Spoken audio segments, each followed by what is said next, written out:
Hello everyone, कैसे हैं आप सभी लोग। चलिए स्टार्ट करते हैं आज की खबरों को पढ़ना। देखेंगे क्या क्या न्यूज़ जो है आज क्या क्या हुआ है हमारे चारों ओर। तो सबसे पहले बच्चे जो खबर है ये उस ऑर्गेनाइजेशन से रिलेटेड है जो कि हमारे लिए रोड कंस्ट्रक्शन का काम करती है, खास करके जो नेशनल हाईवेज है। इसे कहते हैं NHAI यानी कि राष्ट्रीय राजमार्ग प्राधिकरण। तो NHAI ने भारत के 23 राज्यों में AI सक्षम 3D network survey vehicles NSVs तैनात किए हैं जो कि लगभग 20,000 किलोमीटर राष्ट्रीय राजमार्गों को कवर करेंगे। अब इसमें आप सवाल पूछेंगे कि NSVs होते क्या है। तो ये बच्चे आपके नेटवर्क सर्वे व्हीकल्स इन्हें कहते हैं। ठीक है, ये बेसिकली क्या है ना, बिना ड्राइवर के वाहन है। ठीक है, रोडों पे जो है इनको दौड़ाया जाता है और ये रोड की स्थिति का मालूम करते हैं। ठीक है, ये कहीं पे गड्ढे हैं, दरार है, इस तरीके से रोड की स्थिति का पता लगाने के लिए ये जो है बच्चे आपके अत्याधुनिक तकनीक से लैस वाहन है। 3D लेजर स्कैनर का इस्तेमाल करते हैं, सेंसर सिस्टम जो है इन पे लगे होते हैं। ठीक है, और बिना मानव हस्तक्षेप के स्वयं से जो है आपका दरारें, गड्ढे, पैचेस और सड़क की सतह की खामियों का पता लगा सकते हैं। तो ये जो आपके NSVs हैं अब इन पे AI भी बिल्ड किया गया है। ठीक है, तो आपको याद रखना है कौन से ऑर्गेनाइजेशन के द्वारा इसे इंप्लीमेंट किया जा रहा है। तो NHAI के द्वारा स्टार्टिंग में जो है आपका 23 राज्यों में। बाकी बच्चे नेशनल ये आपका NHAI की अगर हम बात करें तो ये आपका 1955 में बनाया गया था और इसे जो है एक कानून के तहत बनाया गया था। राष्ट्रीय राजमार्ग प्राधिकरण अधिनियम नाम है कानून का। इस कानून के तहत जो है इसे बनाया गया था और जिस मंत्रालय के अधीन ये काम करता है यह आपका सड़क परिवहन एवं राजमार्ग मंत्रालय। नितिन गडकरी इस मंत्रालय के मंत्री जी हैं। ठीक है, तो ये आपको याद रखना है। NHAI ने क्या किया है बच्चे, NSVs तैनात किए हैं 23 राज्यों में जो कि AI से बने हुए हैं। अगली खबर है आपका लूवर संग्रहालय। बेसिक सा क्वेश्चन बनने वाला एग्जाम में कि लूवर संग्रहालय कहाँ पर स्थित है। तो लूवर संग्रहालय है आपका फ्रांस के पेरिस में। ये चर्चाओं में क्यों है, क्योंकि यहाँ पे हुई है चोरी। ठीक है, अब चोरी बचे आपके, आप देखें 19 अक्टूबर 2025 को चोरी हुई है। चोरों ने क्या क्या चुराया है, चोरों ने नेपोलियन युग में और फ्रांसीसी राजघरानों से जुड़े हुए बेशकीमती आभूषण चुरा दिए हैं। महारानी मैरी लुई, महारानी यूजीनी से संबंधित कलाकृतियां शामिल थी, वो भी चुरा लिए हैं। ठीक है, और चोरों ने क्रेन बास्केट लिफ्ट का इस्तेमाल करके ऊपरी मंजिल की खिड़की को डिस्क कटर से काटा और गैलरी डिओपोलियन में प्रवेश किया और 4 से 7 मिनट में जो है पूरा का पूरा काम कर दिया। ठीक है, तो ये आपको थोड़ा सा याद रखना है कि चोरी के कारण लूवर संग्रहालय चर्चाओं में है। एक चोरी हमने कल भी पढ़ी थी, आपको याद है, सबरीमाला टेम्पल के बारे में आपको बताया था कि वो चर्चाओं में है क्योंकि वहां पे गोल्ड प्लेटिंग का जो काम है उसमें ऐसा कहा गया कि सोना चुराया गया है। ठीक है, तो वो भी आपको याद रखना है, ये भी याद रखना में चाहिए। आपका लूवर संग्रहालय है, ये इंटरनेशनल न्यूज है। अच्छा, चाइना ने दुनिया के सबसे तेज बुलेट ट्रेन इसका परीक्षण, इसकी टेस्टिंग कर ली सक्सेसफुली। तो नाम याद रखने लायक है, नाम है आपका CR450। ठीक है, अभी जो इसने स्पीड गेन की है ना बच्चे, आज तक दुनिया का कोई व्हीकल नहीं है जो कि इतनी स्पीड गेन कर पाया है। ठीक है, इसकी अगर आप देखेंगे इसके जो नए विश्व रिकॉर्ड बने हैं 453 किलोमीटर पर आवर की अधिकतम गति, टॉप स्पीड। ठीक है, जो आपकी रिलेटिव पासिंग स्पीड है इसकी वो है 896 किलोमीटर पर आवर। ठीक है, तो ये जो है उसने 2 वर्ल्ड रिकॉर्ड भी क्रिएट कर लिए हैं और इसका नाम आपको याद रखना है CR450 इसका नाम है। ठीक है, और चाइना के द्वारा जो है टेस्ट किया गया है।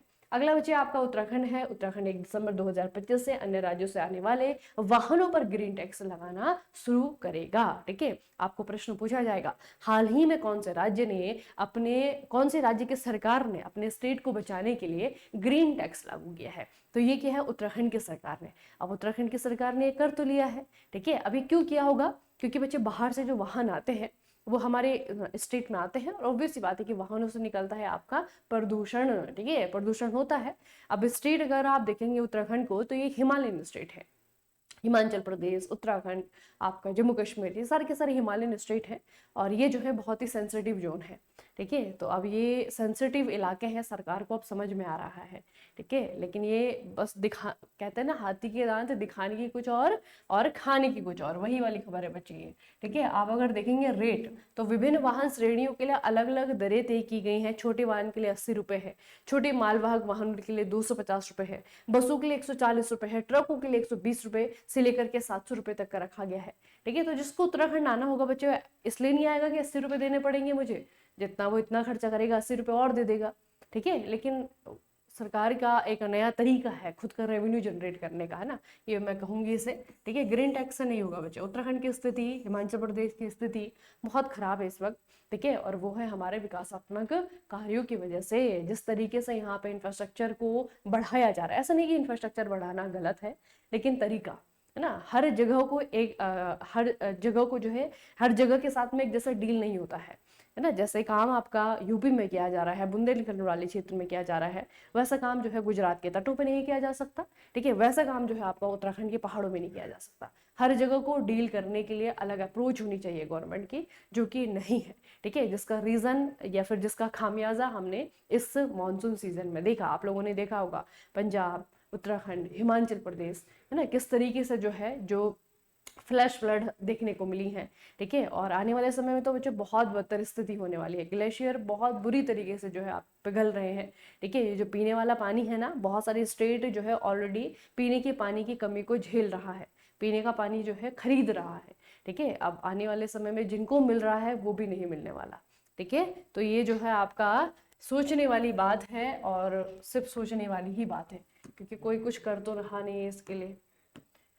चलो अगला है, भारत के 53rd मुख्य न्यायाधीश सीजीआई के रूप में न्यायमूर्ति सूर्यकांत नियुक्त किए गए हैं, ठीक है। इसका मतलब है हमारे जो अगले सीजीआई हैं कौन बनेंगे, न्यायमूर्ति सूर्यकांत। अच्छा, जो सीजीआई होते हैं ना बच्चे, देखा जाता है कि सबसे ज्यादा एक्सपीरियंस किसके पास में है, ठीक है। जैसे कि अभी जो सीजीआई है वो है आपके BR गवई, इनका जो टेन्योर है वो खत्म होने वाला है। 23 नवंबर को जो है इनका टेन्योर खत्म हो जाएगा, तो 24 नवंबर को जो है हमें अपने नए सीजीआई मिल जाएंगे, न्यायमूर्ति सूर्यकांत, ठीक है। अब कैसे चुना जाता है, तो कॉलेजियन सिस्टम होता है बेसिकली। वही जो सुप्रीम कोर्ट में जजेस हैं सारे के सारे आपस में मिल करके जो है अपने में से जो आपका सीनियर मोस्ट जो जज होता है उनको जो है सीजीआई नियुक्त कर देते हैं, है ना। तो अभी जो है आपके जस्टिस सूर्यकांत को चुना गया है, इनका नाम याद रखना बच्चे।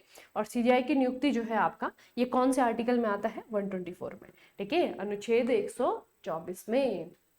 अगला है आपका एक सम्मेलन, 8वां अंतर्राष्ट्रीय सौर गठबंधन यानी कि ISA, इंटरनेशनल सोलर अलायंस। इसका सम्मेलन भारत में हो रहा है, दिल्ली में जो आपका भारत मंडपम है वहां पे इसका सम्मेलन हो रहा है, ठीक है। 27 से लेकर के 30 अक्टूबर तक जो है आपका भारत के द्वारा इसे होस्ट किया जा रहा है।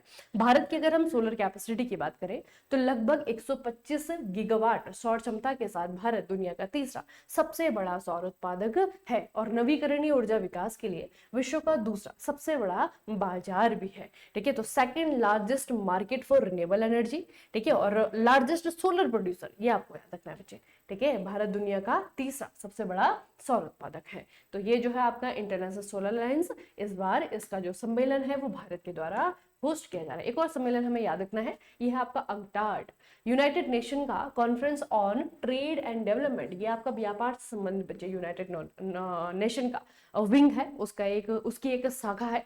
इसे जो है इस बार सम्मेलन आपका हो रहा है जिनेवा स्विट्जरलैंड में, ठीक है। जिनेवा स्विट्जरलैंड में बच्चे आपका ये हो रहा है संयुक्त राष्ट्र व्यापार और विकास सम्मेलन अंकटाड, इसका पूरा नाम याद रखना, ठीक है। ये आपका आ सकता है, बस इसमें कुछ नहीं आपको याद रखना है। जिनेवा में जो है आपका इस बार के अक्टूबर में आपका आयोजन किया जा रहा है। अगली एक रिपोर्ट है, रिपोर्ट का नाम है GFRA, वैश्विक वन संसाधन आकलन GFRA 2025। पहले पूछा जाएगा किसने ये जारी किया है, तो ये जारी किया गया है आपका संयुक्त राष्ट्र के खाद्य और कृषि संगठन, जिसे हम कहते हैं food and agriculture organisation, FAO, ठीक है। FAO के द्वारा इसे जारी किया गया है, और इसने जो है इंडोनेशिया के बाली में जो है रिपोर्ट जारी की है। रिपोर्ट में बहुत सारी चीजें हैं पढ़ने के लिए, बताने के लिए। हम सिर्फ भारतीय कॉन्टेक्स्ट से पढ़ेंगे। तो रिपोर्ट में ये बताया गया है कि भारत ने कुल वन क्षेत्र, टोटल फॉरेस्ट एरिया के मामले में विश्व में 9वां स्थान हासिल किया है। पहले भारत 10वें स्थान पर था। भारत ने वार्षिक वन क्षेत्र वृद्धि, एनुअल फॉरेस्ट एरिया गेन के लिए अपना तीसरा स्थान बरकरार रखा, जिसमें वह केवल चीन और रसिया के बाद आता है, ठीक है। तो जिस क्षेत्र में बच्चे आपका इंडिया की रैंक आपको पूछी जाएगी वो आपको याद रखनी है, ठीक है। पहली रैंक आपको याद रखना है टोटल फॉरेस्ट एरिया। तो टोटल फॉरेस्ट एरिया के मामले में जो है आपका भारत ने 9वां स्थान हासिल किया, पिछली बार हम 10वें नंबर पे थे। दूसरा आपका है एनुअल फॉरेस्ट एरिया गेन, मतलब कि वो देश जिन्होंने कि अपने फॉरेस्ट एरिया को बढ़ाया है, गेन किया है। तो गेन करने के मामले में हम जो है 3रे नंबर पे है, हमसे पहले चाइना है और दूसरे नंबर पे आपका रसिया है।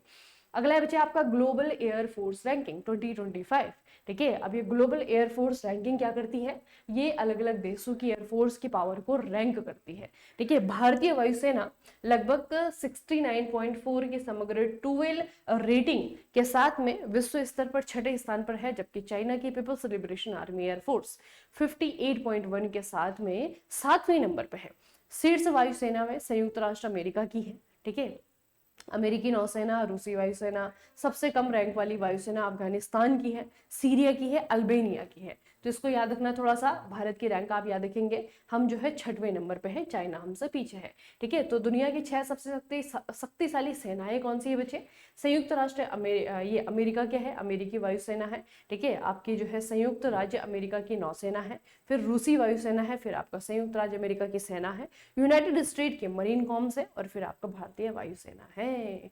ठीक है, तो दुनिया की सबसे शक्तिशाली सेनाएं हैं, दुनिया की सबसे शक्तिशाली सेनाएं। और टॉप 6 में जो है 3 आपकी जो है 3 सेनाएं जो है वही अमेरिका की हैं, उनकी थल सेना, उनकी नौसेना और उनकी जल सेना। ठीक है, तो ये जो है बच्चे आपकी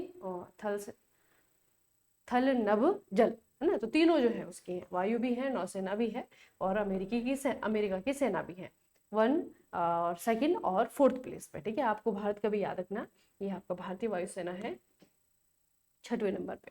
अगली रिपोर्ट है बच्चे, ग्लोबल फाइनेंस पत्रिका मैगजीन है, इन्होंने भारतीय स्टेट बैंक को, एसबीआई को विश्व का सर्वश्रेष्ठ उपभोक्ता बैंक 2025 और भारत का सर्वश्रेष्ठ बैंक नामित किया है।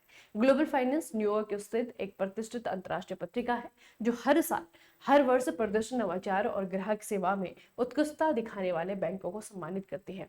तो इस बार जो है आपका ग्लोबल लेवल पे अगर आप कहें तो भारत जो है आपका सर्वश्रेष्ठ उपभोक्ता बैंक, एसबीआई जो है आपका विश्व का सर्वश्रेष्ठ उपभोक्ता बैंक है। ठीक है, कंज्यूमर बैंक, और इंडिया में जो आपका सर्वश्रेष्ठ बैंक है वो भी यही है। ठीक है, तो एसबीआई को आपको याद रखना है किस तरीके से जो है आपका सम्मानित किया गया है। बाकी इसके बारे में अध्यक्ष जो है वर्तमान में एसबीआई के चल्ला श्रीनिवासन सेठी, इनका नाम याद रखना।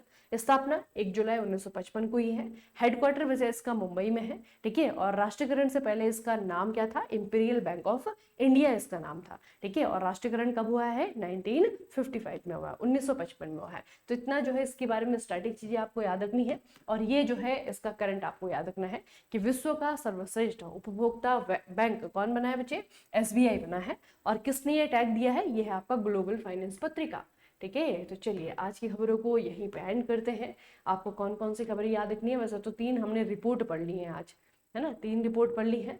तीनों रिपोर्ट के जो आंकड़े हैं वो हमें याद रखना है। बाकी 2 समिट हमने पढ़े, एक अंकटाट का समिट है जो कि जेनेवा में होगा, एक आपका आईएसए का समिट है जो कि आपका इंडिया होस्ट कर रहा है। ठीक है, और फिर हमने पढ़ी स्टेट वाली खबरें। उत्तराखंड को आपको याद रखना है, ग्रीन टैक्स लगा रहा है उत्तराखंड। ठीक है, और फिर जो है आपकी है चाइना CR 450, इसको ऐसे याद होगा, CR 450 है। ठीक है, ये सबसे तेज बुलेट ट्रेन है आज तक की दुनिया की। ठीक है, चलिए फिर आज के सेशन को यहीं पे समाप्त करते हैं, मिलेंगे फिर कल के सेशन में। तब तक के लिए पढ़ते रहिए, बढ़ते रहिए, अपना खूब सारा ख्याल रखिएगा। आप सभी का बहुत बहुत धन्यवाद।